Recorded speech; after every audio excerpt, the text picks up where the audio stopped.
آپ کے ہو چکے آپ. حضور یہ سوال ہے کہ آج کل نوجوان نسل خدا تعالیٰ کی ہستی کی قائل نہیں ہے، وہ یہی کہتے ہیں کہ یہ انسانی دماغ کی اختراع ہے. اچھا، حضور کا اس پر کچھ ارشاد فرمائیں. یہ بتائیں دماغ کس کی اختراع ہے؟ خدا تو دماغ کی اختراع ہو گیا، وہ دماغ جو ہے وہ کس کی اختراع ہے کہ پوچھیں. اس جھنجٹ سے نکل ہی نہیں سکتے ہو. آج تک دنیا کا چھوٹی کا سائنسدان بھی دماغ کو نہیں سمجھ سکا، اور اتنا ہائیلی کمپیوٹرائز سسٹم ہے کہ وہم و گمان میں بھی نہیں آ سکتا کہ اتفاقات جو اربوں سال کے ہوں مثلا ان کے نتیجے میں ایسا آرگنائز سسٹم ڈیولپ ہو اور بیچ میں حادثے اس کو پھر تتر بتر نہ کر دیں. حادثاتی تخلیق میں حادثات دونوں طرف کام کرتے ہیں، زیادہ ڈسٹرکٹیو ہوتے ہیں، کم کریٹو ہوتے ہیں، اکثر بگاڑتے ہیں، کم بناتے ہیں. اور یہ جو کہہ دیتے ہیں کہ لمبے عرصے میں ہوا، یہ اپنے خلاف گواہی دیتے ہیں. جتنا لمبا عرصہ اتفاقات کو گزرے اتنے احتمالات بنی بنائی چیزوں کے بگڑنے کے بڑھتے چلے جاتے ہیں، اور وہ ترتیب جو 1 ارب سال میں قائم ہوئی ہو اس ترتیب کے بکھرنے کے جو احتمالات بیچ کے ہیں وہ کہاں غائب ہو گئے. 10 قدم آگے بڑھتے ہیں تو 1000 قدم پیچھے ہٹ جاتے ہیں، کیونکہ کوئی حادثہ اس کو بکھیر کے ادھر لے گیا کہ ادھر لے گیا. لیکن جو صرف یہی بات نہیں ہے، دماغ جو ہے وہ اتفاقات کے نتیجے میں بن سکتا ہی نہیں. کوئی معقول سائنسدان دماغ کو یہ بالارادہ کہہ کر کے یہ اتفاقات سے بن سکتا ہے، یہ نہ کہتا ہے، نہ اس نے کبھی کہا ہے، نہ اس کو جرأت ہے. اس لیے خاموشی سے گزر جاتے ہیں. جو ان لوگوں کا ظلم ہے وہ یہ ہے کہ جہاں خدا کی ہستی کے نشانات بڑے نمایاں ہوں وہاں آنکھیں بند کر لیتے ہیں اور اس طرح بائی پاس کر جاتے ہیں جیسے واقعی کوئی نہیں ہوا. اب دماغ میں جو بنیادی صفات ہیں وہ بے شمار دوسری چیزیں ہیں، مگر بنیادی صفات یہ ہیں کہ ہر وہ کھڑکی جو خدا تعالیٰ نے انسان کے لیے بیرونی رابطے کے لیے کھولی ہے، اس کھڑکی کے اثر کو قبول کرنے کے لیے دماغ نے بین ہی وہی شکل اختیار کی ہے جو اس کے لیے ضروری ہے. اب آنکھ سے بات شروع کریں. دماغ کے بغیر آنکھ بےمانی ہے، بالکل بےمانی ہو جاتی ہے. مگر آنکھ اور دماغ کا تعلق کیا ہے؟ یہ اتفاقی سسٹم ہے.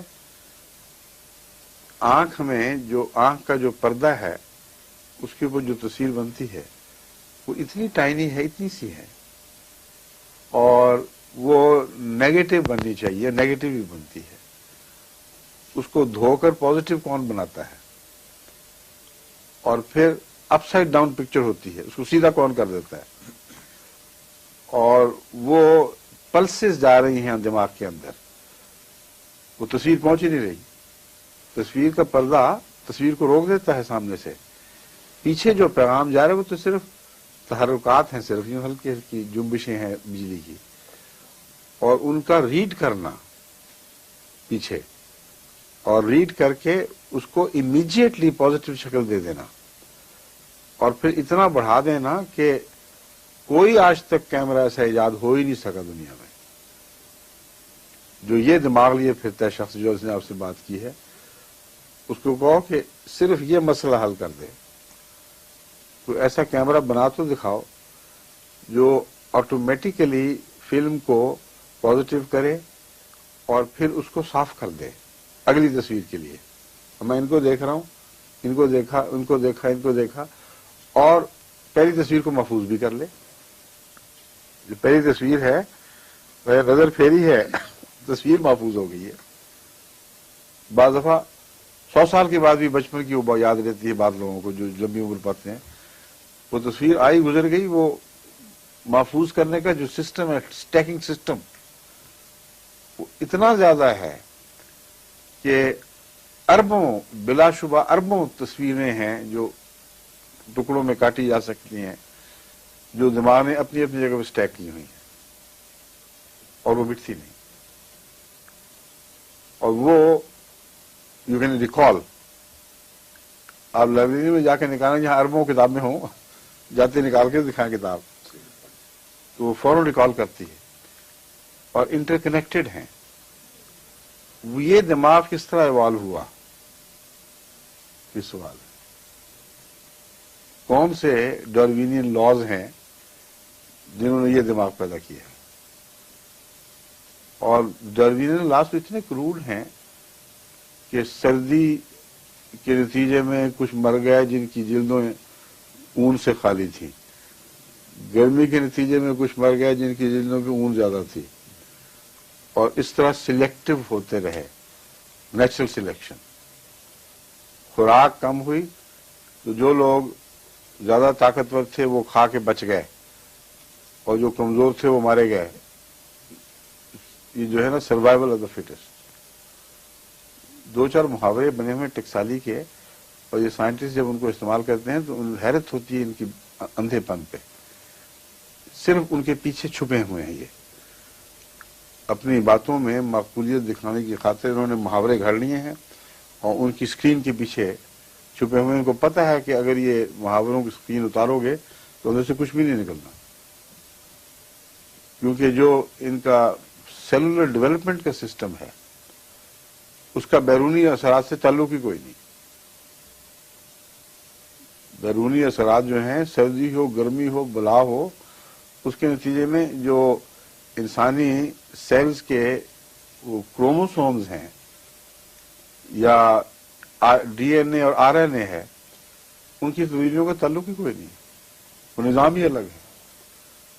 مناسب حال چیزیں پیدا کرنا اور ایسی تخلیق میں اضافے ہوتے چلے جانا کہ جو موسموں کے حوالے سے، وقت کے حوالے سے اپنے آپ کو اڈاپٹ کرتی چلی جائیں. یہ کون سا نیچرل سلیکشن کا قانون ہے؟ میوٹیشن کہہ دیتے ہیں بہانہ بنا کر کہ میوٹیشن کا مطلب ہے آہستہ آہستہ، تو کہتے ہیں ناممکن ہے، یہ ہو ہی نہیں سکتا. میوٹیشن ہے کوئی چیز اچانک کسی طرح چھلانگ مار دیتی ہے. تو ایک جانور جب تبدیلیوں کی ایک چھلانگ لگا دیتا ہے اتفاقاً، تو ایک ڈائریکشن میں آگے قدم بڑھ گیا. دو چار چھلانگیں ہوں تو اسپیشیز بدل گئیں، ٹھیک ہے، لیکن جو چھلانگیں ادھر لگا سکتا ہے وہ اتفاق ادھر کیوں نہیں لگاتا، دائیں کیوں نہیں لگاتا، بائیں کیوں نہیں لگاتا؟ جو چھلانگوں کا دائرہ ہے وہ بہت وسیع ہے، اور اتفاقات کے ذریعے چھلانگیں لگانا اور ہمیشہ صحیح سمت میں چھلانگ لگانا، یہ ایسا تصور ہے جس سے کوئی دنیا کا معقول سائنسدان اگر غیر معمولی طور پر مولوی نہ ہو وہ اس سے تسلیم نہیں کر سکتا. مولوی سے مراد میری ہے متعصب لوگ جو عقل استعمال ہی نہیں کرتے، جن کو خدا تعالیٰ کہتے ہیں تمہیں کیا ہو گیا، تم عقل تو استعمال کرو. سائنسدانوں میں بڑے مولوی میں نے دیکھے ہیں کٹر متعصب دہریہ، اور ان باتوں سے گزر جاتے ہیں چپ کر کے. اب یہ جو میوٹیشن کا نظام ہے، اس کو ایک رشین سائنسدان نے خوب توڑا ہے، اور بھی بہت سے ہیں، لیکن وہ دہریہ ہونے کے باوجود بظاہر تو یہ لگتا ہے کہ دہریہ ہوگا کہ اس زمانے میں رشین میں خدا پرست نہیں تھے، مگر منصف تھا. اس نے جو اوریجن آف اسپیشیز پہ اپنا مضمون پڑھا ایک کانفرنس میں، اس میں وہ لکھتا ہے کہ جو تم لوگ بتا رہے ہو کہ اس ذریعے سے بے شمار اتفاقات اکٹھے ہو گئے اور اس طرح زندگی وجود میں آئی اور اس طرح وہ پہلا زندگی کا ذرہ پیدا ہو گیا، اس کے لیے جتنے اتفاقات ہونے چاہیے اول تو وہی بے شمار ہیں، لیکن سب سے بڑا مسئلہ ان اتفاقات کا بیک وقت ایک سمت حرکت کرنا ہے. یہ جو میں بات کر رہا ہوں یہ کسی دینی مولوی کی بات نہیں جو تعصب سے بات کر رہا ہو. یہ ایک ایسے دہریے کی بات ہے جس میں کوئی تعصب نہیں ہے، صاف دل سے ایک بات کو دیکھ رہا ہے، اسپیٹ کو اسپیٹ کہہ سکتا ہے. وہ یہ کہہ رہا ہے کہ یہ ممکن نہیں ہے، تو اور بات ڈھونڈو. اتفاقات کی پیداوار نہیں ہے. کہتا ہے یہ میز جس پر میں کام کر رہا ہوں میرے سامنے ہے، جس پر میرے کاغذ پڑے ہوئے ہیں، یا تم سب سائنٹسٹ جانتے ہو کہ اس کے اندر سے بے شمار ایٹمز اور مالیکولز چھلانگیں مار مار کے اٹھ رہے ہیں، کوئی ادھر نکل رہا ہے کوئی ادھر نکل رہا ہے، ہمیں نہیں پتہ لگتا، لیکن یہ شوٹنگ جو ہے ہر وقت یہ ہر جگہ ہو رہی ہے، ہمارے جسم میں سے بھی ہو رہی ہے، رومال میں سے جو میں نے پکڑا وہ بھی ہو رہی ہے۔ کوئی دنیا کا ایسا حصہ نہیں ہے جہاں سے یہ خود طبی طور پر اس کے ایٹمز یا مالیکول وغیرہ شوٹ آؤٹ نہ کر رہے ہوں۔ کوئی محرکات کیا ہیں یہ تفصیل میں نہیں جاتا، مگر یہ ہوتا ہے۔ اب وہ کہتا ہے یہ ممکن ہے کہ اس میز کا ایک مالیکول شوٹ کر کے 1 فٹ اونچا ہو جائے، ہے کہ نہیں ممکن؟ ہاں ہے ممکن۔ کیا یہ ممکن نہیں ہے کہ دوسرا مالیکول بھی 1 فٹ اونچا ہو جائے؟ ہاں ممکن ہے۔ کیا یہ ممکن نہیں کہ ارب ہا مالیکول میں سے ہر ایک اونچا ہو جائے؟ کہ ہاں ہو سکتا ہے، ایک ہو سکتا ہے۔ کیا یہ ممکن نہیں کہ ایک ہی سمت میں ہو؟ کہ ہو سکتا ہے۔ تو پھر یہ کیوں ممکن نہیں کہ ساری میز کے سارے مالیکول ایک ہی سمت میں 1 فٹ اونچے ہوں؟ اگر ہوں تو یہ میز میری اچانک اٹھ کے 1 فٹ اچھل جائے گی، تم مانو گے؟ سوال ہی ایسا اس نے اٹھایا کہ ہر آدمی کہے پاگل پر ہو ہی نہیں سکتا۔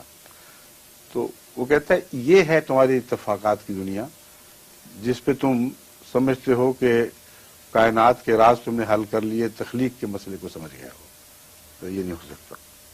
ایک اور سائنسدان نے بہت مزیدار مثال دی ہے، کہتا ہے یہ اتفاقات ایسا ہے جیسے کائنات کے پرلے کنارے پر جو وسعت پذیر ہے کائنات، اس کے کسی ایک ہیولے پر تم نظر ڈالو اور اس کے مرکزی ایٹم کو ذہن میں رکھ لو اور یہاں سے ایک ڈاٹ پھینکو اور اتفاقاً وہ ڈاٹ اگر وہ اس کو چلا جائے کسی ایٹم کو لگے گا کہ نہیں؟ کہاں جی لگے گا۔ تو اگر وہ اتفاقاً عین اس مرکزی ایٹم کو لگ سکتا ہے جو تمہارے ذہن میں ہے، تو پھر یہ کائنات بھی اتفاقات سے پیدا ہو سکتی ہے۔ اس طرح بے شمار طریقوں سے جو صاحب علم سائنسدان ہیں انہوں نے مختلف مثالیں دے دے کر ان لوگوں کو پاگل کیا ہوا ہے جو سائنس کے ذریعے خدا کی ہستی کا انکار کرتے ہیں۔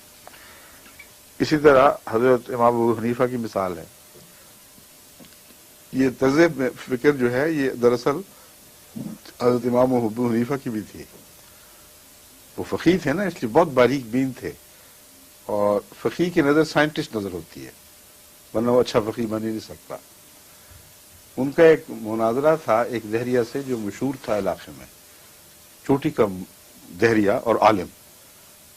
تو وہ حضرت امام ابو حنیفہ کے علاقے سے دریا پار رہتا تھا۔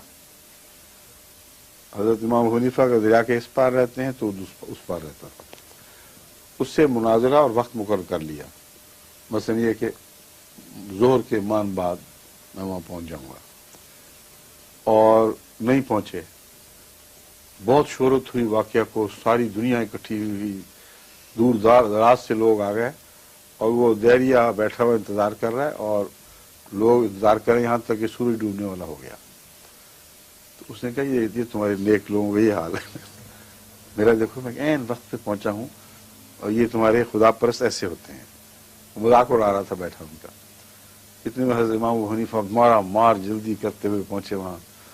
تو اس نے کہا دیکھو جی یہ امام صاحب یہ کیا حرکت ہے، وقت وہ تھا آپ پہنچے، اب میں میری بات تو سن لو، ادھر تو سن لو، میں مجبور ہوں۔ انہوں نے کہا کیا مجبوری تھی؟ اس نے کہا جب میں وہاں پہنچا ہوں دریا کے کنارے تو جو کشتی ایک ہی چلتی تھی وہ چل پڑی تھی، اور میرے پاس کوئی ذریعہ نہیں تھا دریا پار کرنے کا، کہ اتنے میں نے دیکھا اتنی تیز آندھی چلی ہے کہ درخت اکھڑے ہیں، اور درخت اکھڑے ہیں تو پھر کسی جگہ سے کوئی ورکشاپ بھی اکھڑی ہے، اور آرے جو تھے وہ ہوا کے زور سے عین درختوں پر چلنے لگے، اور کسی آرے نے آڑا کاٹا، کسی نے ترچھا کاٹا، اور وہ تختے بننے شروع ہو گئے۔ کہتے میں قدرت دیکھ کے حیران رہ گیا، میں نے کہا واہ واہ عجیب آندھی ہے۔